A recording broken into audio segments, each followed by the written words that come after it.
Boa noite, meus alunos. Estamos aqui de novo, mais uma vez, dando continuidade para o nosso trabalho. Como sempre, desejo a vocês, a mim, uma boa aula, que a gente possa ganhar à noite, ter esse nosso espaço de trabalho como algo que vem aí trazer para a gente um conhecimento novo, um espaço novo de reflexão sobre a ciência do direito.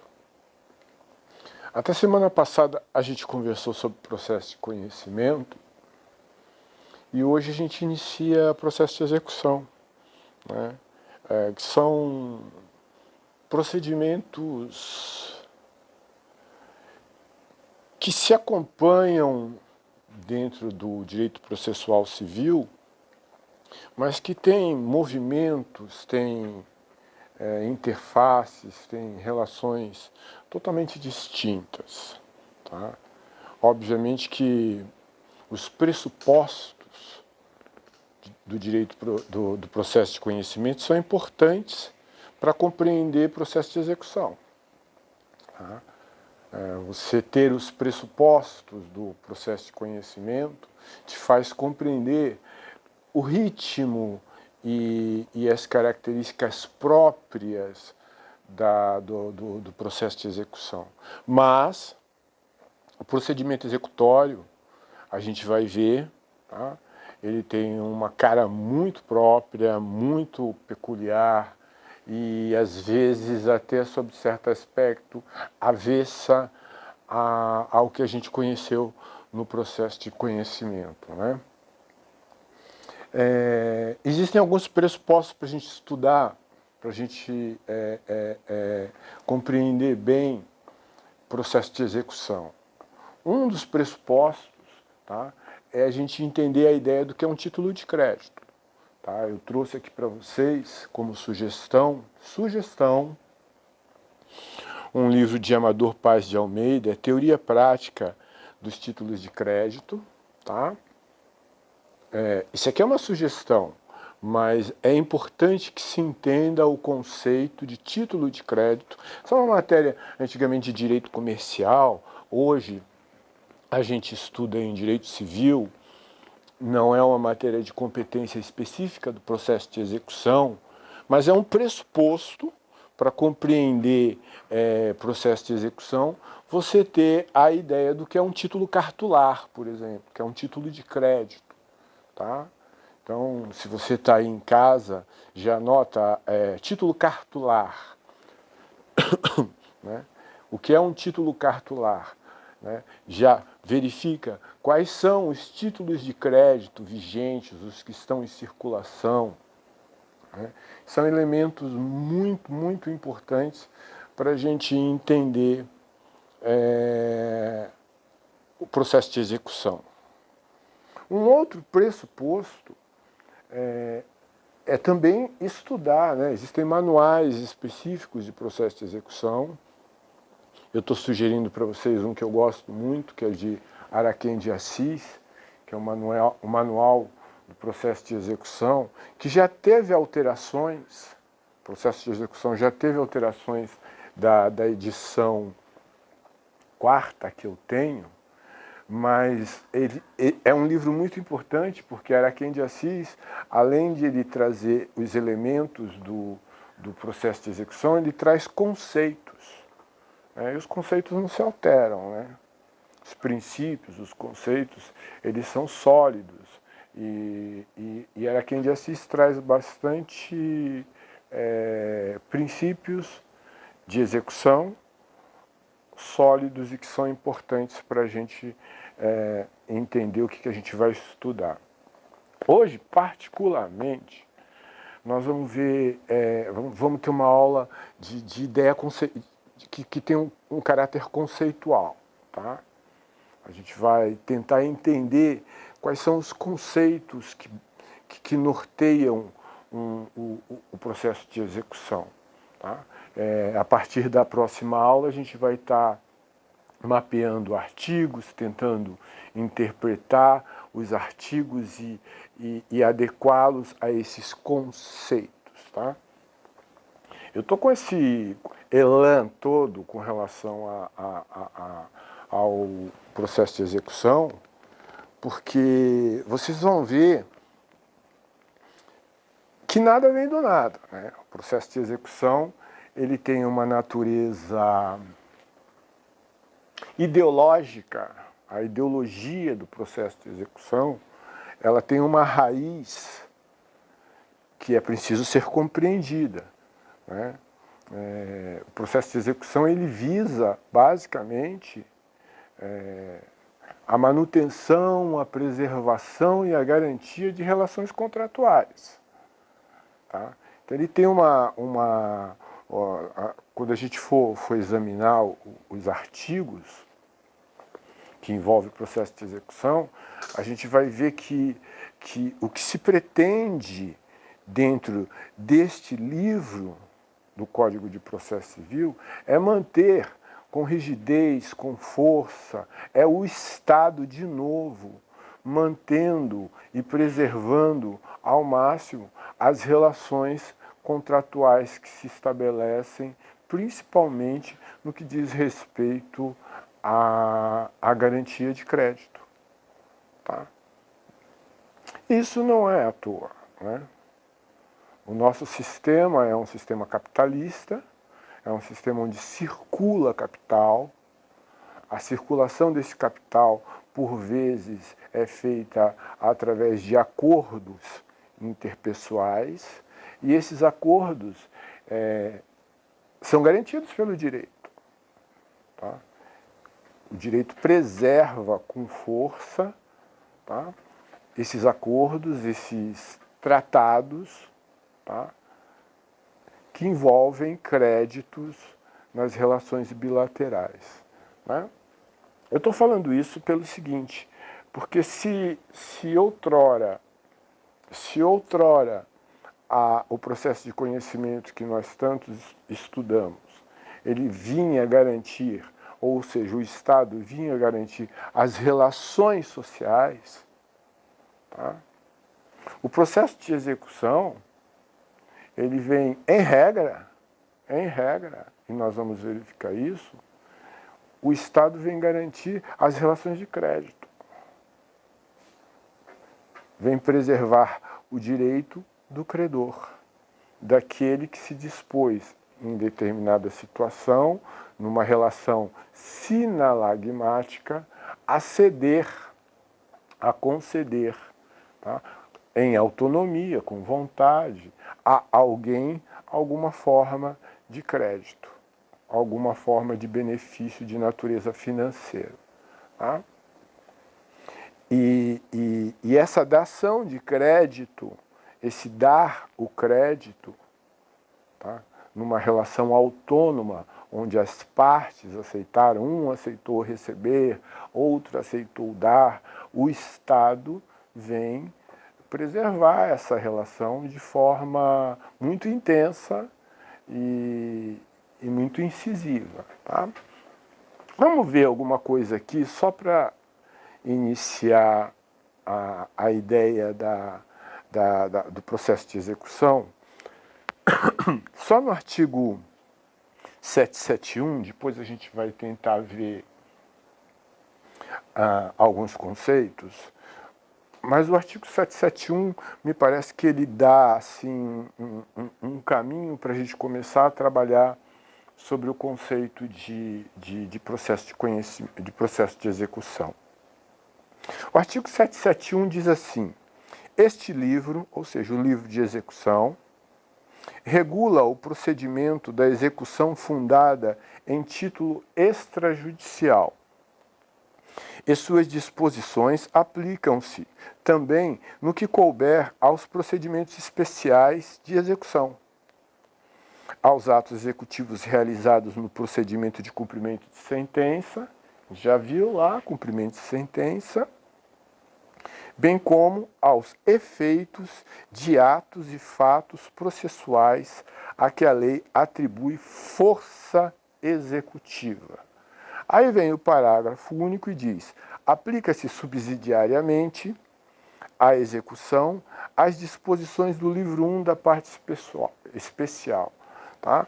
Então, o artigo 771, ele vem dizer que, eventualmente, você pode até usar alguns procedimentos do processo de conhecimento, tá?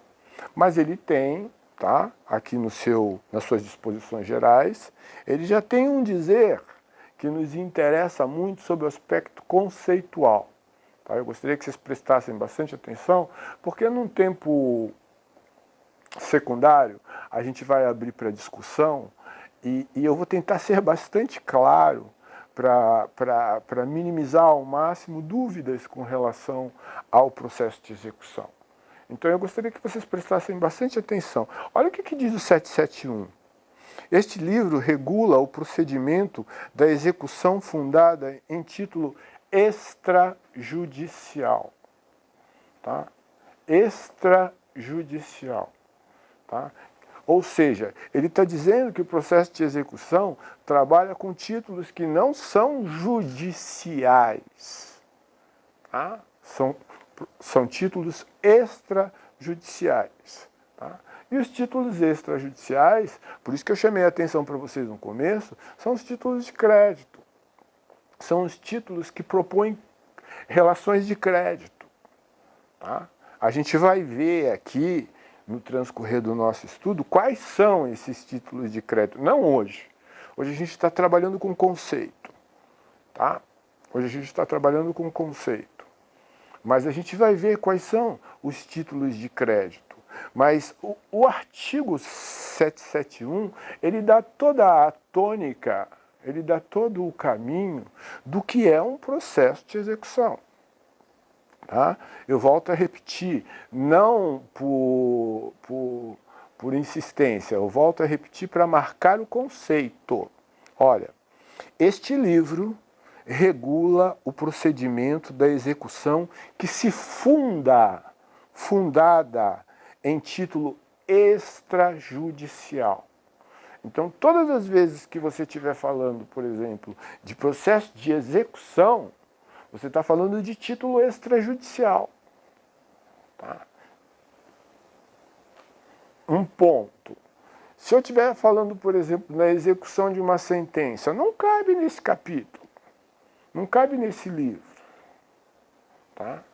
Se eu estiver falando, por exemplo, de uma execução de um acordo homologado judicialmente, não cabe nesse livro. Se eu estiver falando, por exemplo, de um acórdão transitado e julgado pelo tribunal, não cabe neste livro.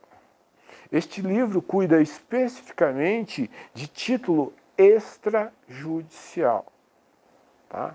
O repetir com ênfase e com reiteração é para marcar o conceito. Tá?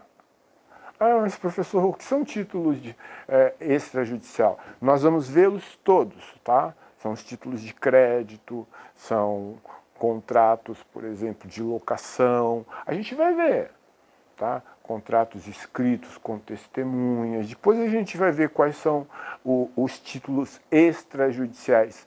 Mas a própria terminologia já vai dar para a gente um caminho aqui de óbices de perguntas que não caberiam. Ó. Extrajudicial, fora do judicial. Tá? Então este é um conceito importantíssimo para o processo de execução. Tá legal? Vamos ver aqui se a gente acha um conceito que interesse para a gente forçar a compreensão da natureza do processo de execução. Olha só, aqui o Araquém de Assis ele diz assim, ó, no desempenho da atividade executiva, ou seja, do processo de execução, o juiz expede atos de natureza radicalmente diversas. Tá? Eu vou repetir. No desempenho, um juiz, quando ele está trabalhando num processo de execução, tá? Ele expede atos de natureza radicalmente diversa daqueles proferidos no âmbito da função cognitiva, que é do processo de conhecimento. Tá? Os atos, normalmente, que nós vamos ver aqui em execução, são atos que fogem às características do processo de cognição. Tá? Isso não é à toa. Tem um ato executivo de peculiar, distingue destarte, demais, dos atos do processo, de outros processos, a virtualidade de provocar alterações no mundo natural. Objetiva a execução através de atos que, ao adequar o mundo físico ao projeto sentencial, essas modificações requerem, por sua vez, uma esfera jurídica e uma invasão jurídica na esfera do executado. O processo de execução, tá? Todo o processo de execução, de alguma forma, ele invade, ele incide de forma forçada, e isso com a tutela do Estado, a esfera do executado. Tá? Então, num processo de execução, diferente do processo de conhecimento, no processo de execução nós vamos ter de um lado o exequente, que é o credor, tá? E nós vamos ter do outro lado o executado, tá? Que é o devedor.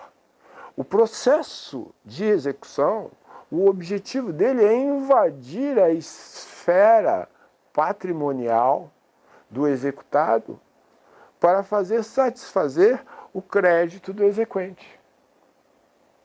Ok? E isso com características muito próprias, nós vamos ver. Eu estou falando do conceito. Isso com características muito próprias. Tá? E já vou avançar, talvez para ficar um pouco mais claro para vocês, no discurso metodológico, é que o processo de execução, ele parte do princípio para o Estado, ele parte do princípio que o exequente, aquele que é o credor, ele possui um título que já tem liquidez, que já tem certeza e que já tem exigibilidade. Ok? Então, para o magistrado, na proposta executiva, quando ele recebe, tá, uma ação executiva, o magistrado, a princípio, ele não se preocupa. Será que o exequente tem liquidez? Será que o exequente tem exigibilidade desse crédito? Será que ele tem titularidade esse crédito? Porque, por força de lei, um título de crédito já carrega esses elementos. Tá? Então, eu exemplifico para vocês a hipótese, por exemplo, de um cheque. Quando você executa um cheque e esse cheque é recebido pelo Estado para ser executado, um magistrado, o Estado, ele não questiona se o cheque é legítimo, é ilegítimo, se o cheque tem liquidez, tem certeza, tem exigibilidade, porque por uma presunção de lei, esse título já possui esses elementos. Então, o que ocorre? Ocorre que o Estado, ao receber esse título de crédito cobrado, ele lança essa cobrança ao executado com força extrema de cumprimento, sob pena de invadir o patrimônio do executado, para satisfazer o crédito explícito nesse documento chamado cheque, que a princípio já possui liquidez, certeza e exigibilidade. A atenção que eu peço para vocês, e talvez isso fique um pouco claro, é que, diferente do processo de conhecimento, onde o juiz teria que analisar todos esses elementos, certeza, liquidez, exigibilidade, no processo de execução de título extrajudicial, A lei oferece, quem oferece liquidez, certeza e exigibilidade para o título é a própria lei. Então isso exime o Estado do pressuposto desta análise. O que o Estado faz é lançar a cobrança ao executado, tá? Que tem por si, então, a obrigação de pagar ou apresentar um elemento muito sólido, muito sustentável, de que este título desprovém de um desses elementos que a lei diz que ele tem: certeza, liquidez e exigibilidade. Segundo reza a lei, a expropriação, o meio executório satisfatório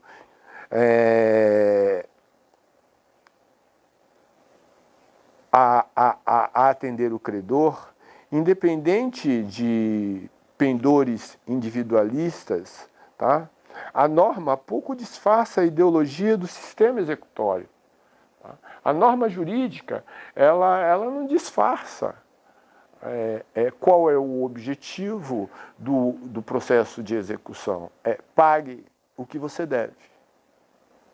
Pague o que você deve. A norma jurídica, tá? Ela tem esta ideologia implícita: pague o que você deve. Porque se você não pagar, o Estado buscará todas as formas, todos os meios forçados, inclusive, por força, por meio de força, inclusive, para satisfazer o credor. Isso é muito interessante. Tá? E se a gente estabelecer links, tá? Você entende qual é a natureza do sistema que a gente vive.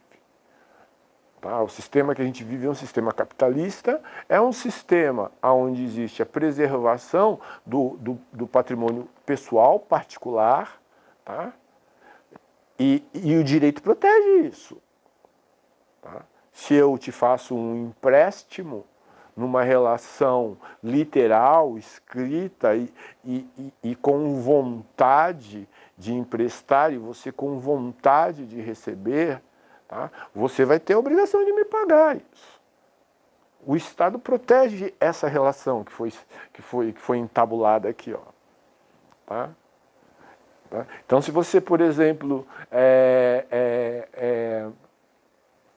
se você tem, por exemplo, uma conta bancária, tá? Se você tem um cartão de crédito, estou colocando como hipótese, implicitamente a sua conta bancária, implicitamente ao seu cartão de crédito, existe uma expressão autônoma sua e da instituição que te forneceu esse crédito, esse cartão de crédito, essa conta bancária, tá?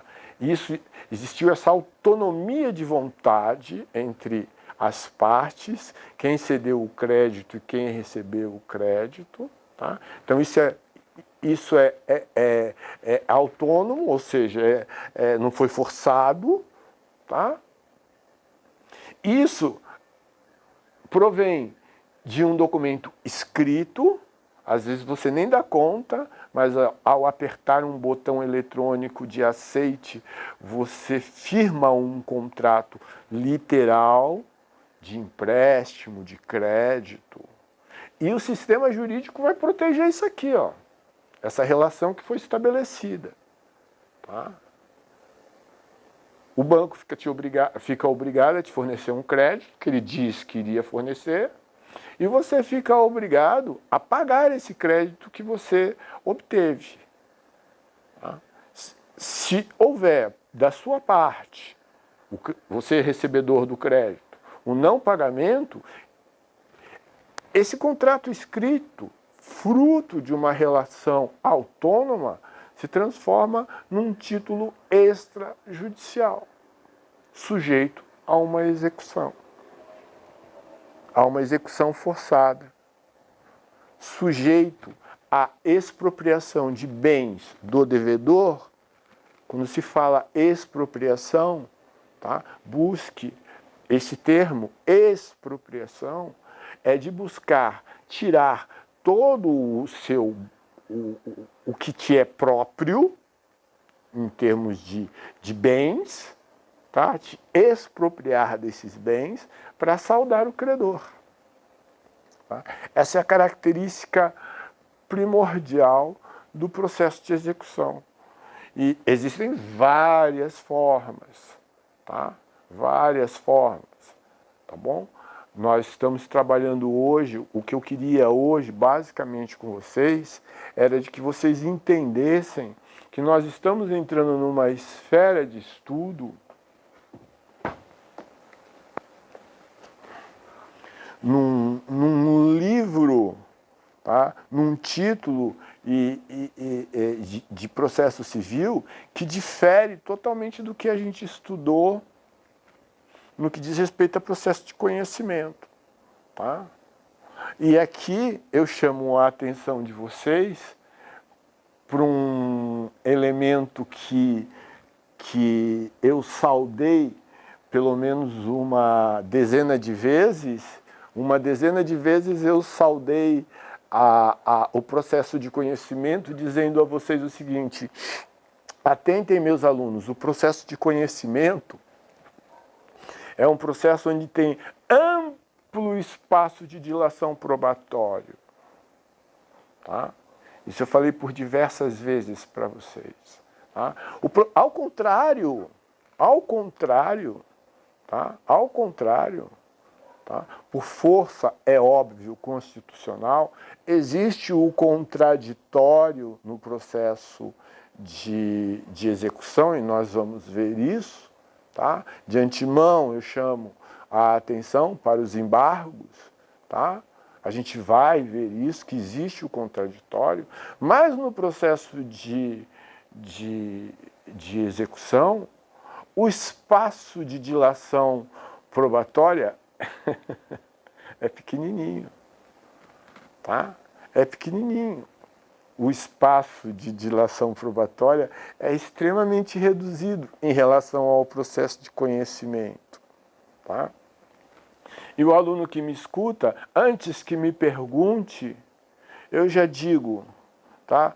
O espaço de dilação probatória no processo de execução é pequenininho, existe, mas é reduzido porque no processo de execução, o título executado, ele tem pressupostos legais de liquidez, de certeza e de exigibilidade. O que faz com que o juiz não tenha que se preocupar com isso. O magistrado, numa ação executória, ele só vai se preocupar com liquidez, certeza e exigibilidade em situações excepcionais. Portanto, essa é a razão da dilação probatória no processo de execução ser pequenininha. Tá? Porque a lei oferece, tá? A lei oferece ao título extrajudicial, tá? A lei oferece a esse título alguns pressupostos legais de certeza, liquidez e exigibilidade. É como a comparar de forma simplista, mas me parece que cabe o exemplo. O magistrado não tem que se preocupar. Será que esse contrato de locação é válido? Será que esse contrato de locação está com o valor acertado entre as partes, certinho? Será que são mesmo essas partes? O magistrado não tem que se preocupar com isso. Ele executa. Executa a dívida não cumprida no contrato de locação. Professor, mas isso parece um pouco radical, né? E aí, e o princípio constitucional? da ampla defesa. Isso lá no processo de conhecimento. Aqui no processo de execução, existe uma figura específica, num momento específico que nós vamos estudar, tá? Que vai oportunizar ao executado de contestar a liquidez, a certeza e a exigibilidade. Mas, a princípio, pela natureza do título, ele comporta esses elementos. Tá? Um exemplo mais claro disso e mais comum é um cheque. Tá? Hoje se usa muito pouco cheque. Muito pouco cheque se usa hoje.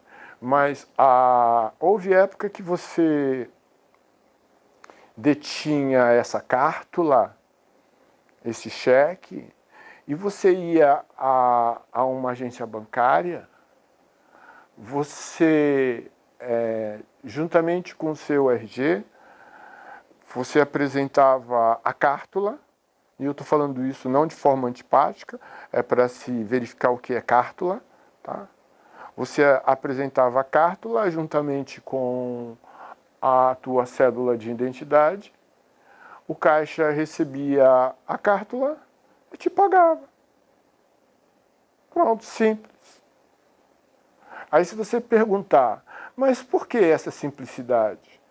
Porque aquele cheque, aquela cártula, tinha o pressuposto legal de validade. Simples. Simples. Um cheque, uma nota promissória, um contrato assinado por testemunhas. A lei oferece a esses títulos, a essas cártulas, o pressuposto de validade e de legalidade. Tá? Essa é a diferença entre o processo de execução e o processo de conhecimento. E aqui eu volto a repetir, em contraposição ao que eu falava no passado, que o processo de execução tem um espaço de dilação probatória extremamente reduzido. E isso não é por uma invasão ao contraditório. Isso não é por uma deturpação do princípio do contraditório. Isso é por um elemento essencial que o direito carrega e consagra e protege dentro do nosso sistema jurídico, que é um sistema capitalista. A circulação de mercadorias, a circulação de produtos, a circulação de serviços, ela é lastreada por documentos que a lei protege, que o direito protege, e que se em hipótese, são maculados, eles terão que ser provados, porque, em tese, os documentos que garantem a circulação das mercadorias, a circulação dos produtos e serviços, são documentos legais. Notas fiscais, contratos, prestação de serviço, contratos de locação, contratos assinados por testemunha, aonde existe a manifestação de vontade de venda, de troca. Tá? A lei veio proteger tudo isso. Essa é a característica fundante do processo de execução, quando ele faz valer essa autonomia de vontade nas relações de comércio, de serviço, tá? E o cumprimento dessas obrigações autonomamente firmadas. Tá? Em última análise, pode-se dizer que o processo de execução é uma forma de estabilização do próprio regime de circulação, de transformação, de venda de mercadorias. Tá? Seria alguém dizer assim, se eu não cumprir essa obrigação, eu vou ser executado, olha só. O raciocínio vulgar seria esse, numa relação de comércio, numa relação de serviço. Se eu não cumprir essa obrigação, eu vou ser executado. Tá? Se eu não cumprir essa obrigação, eu vou perder meus bens. Tá? Então existe a perda de patrimônio, a perda de bem, a invasão na esfera patrimonial do devedor, tudo isso para garantir essa circulação, essa relação de bens e serviços que mapeiam a nossa sociedade, que sustentam o nosso regime de troca de mercadorias e de serviços, né? O que a gente chama de um regime de capital. Ok, meus alunos? Então, estes são os conceitos, tá? São os conceitos básicos que vão nortear o nosso processo de execução. Tudo que a gente vai discutir vai partir desses conceitos. Eu espero que vocês revejam, escutem novamente esses princípios, porque eles dão a noção exata de cada artigo e de cada forma de execução que a gente vai estudar daqui para frente, tá? Eu desejo para vocês uma boa noite, tá? Agradeço a atenção de vocês. E depois a gente abre um espaço para discutir sobre esses temas aí, conceituais, tá? Conceituais que nós trabalhamos até agora, tá? Uma boa noite a todos, obrigado pela atenção, um beijo a todos.